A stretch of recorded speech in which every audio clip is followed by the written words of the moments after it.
राजसाहेब ठाकरे त्यांचं जे बोलणं आहे ना ते खरोखर खरं आहे. आम्ही मुंबईमध्ये आलो, कोणतरी आलं, सगळं काम करतं, पण मराठी भाषा का नाही? 50 पोरांना मी देणार. हो, 50 पोरांना 1 तास मी देणार. हो, हा, मराठी बोललंच पाहिजे.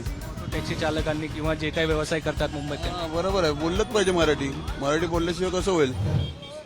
सध्या आपण सिद्धिविनायक मंदिरच्या बाहेर आहोत. परिवहन विभागाचे मंत्री प्रतापसर नाईक यांनी मोहलत दिली आहे टॅक्सी ड्रायव्हरांना. यांच्याशी आपण मगाशी पण बोललो होतो, परत आपण भेटलो आहोत. तुम्ही मराठी बोलायचं हे समर्थन केलं होतं त्यावेळेस.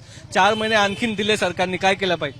साहेब बघा, 4 महिने दिलेले आहे, तो ठीक आहे, मला मान्य आहे. पण आदरणीय पूजनीय श्री स्वर्गीय श्रीकांत ठाकरेचा लाडला लडका राजसाहेब ठाकरे त्यांचं जे बोलणं आहे ना ते खरोखर खरं आहे. आम्ही मुंबईमध्ये आलो, कोणतरी आलं, सगळं काम करतं, पण मराठी भाषा का नाही? तो पण पाहिजे ना, कंपल्सरी केलं पाहिजे, मराठी अनिवार्य केलं पाहिजे. पण सगळेच तसं मताचे नाही ना, सगळं तर माहित नाही, पण माझ्यासारखा जे लोक आहे त्यांच्या मनात आहे. हा, केलं पाहिजे, कंपल्सरी केलं पाहिजे. कंपल्सरी झालंय, पण आता इम्प्लिमेंटेशन 4 महिन्यानंतर मराठी यायला पाहिजे. ऑटो ड्रायव्हर, टॅक्सी ड्रायव्हरला मुंबई हा रूल इम्प्लिमेंट झाला पाहिजे. हरकत नाही, डन, मला मान्य आहे. खूप काही युनियननी मागणी केली की वाढवून द्या, वेळ वाढवून द्या, लोकांना येत नाही, शिकायला वेळ लागेल. आता युनिचा प्रश्न आहे, तो बघणार, मी माझा बघणार, तेवढंच आहे. जे उत्तर भारतीय आहेत त्यांना तुम्ही मराठीची शिकवण देणार? 50 पोरांना मी देणार. हो, 50 पोरांना 1 तास मी देणार.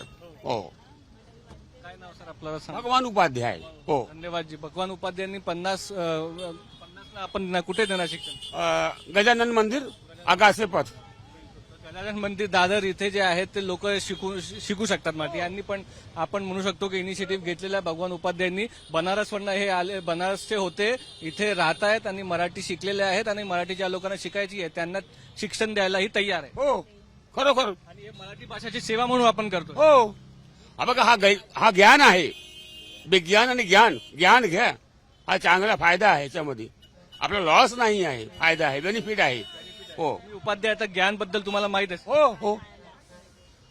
धन्यवाद. तर उपाध्यायांशी आपण नेहमी चर्चा करतो आणि नेहमीच काही ना काही इंटरेस्टिंग ते बोलतात, हे आपल्याला इथे दिसून येत आहेत. आणि सिद्धिविनायक मंदिरच्या बाहेर आपण होतो. 4 महिन्याची वेळ जी आहे ती मुदतवाढ झालेली आहेत आणि ती त्यानंतर टॅक्सी आणि ऑटो ड्रायव्हर्सवर हा रूल इम्प्लिमेंट कधी होणार? ज्या लोकांची इच्छा आहे ते शिकू शकतात, थोडीफार मराठी बोलायचा आणि जे काही सेंटेन्सेस लागतात ते करू शकतात. पण ज्यांची इच्छा नाहीये त्यांचं काय होणार?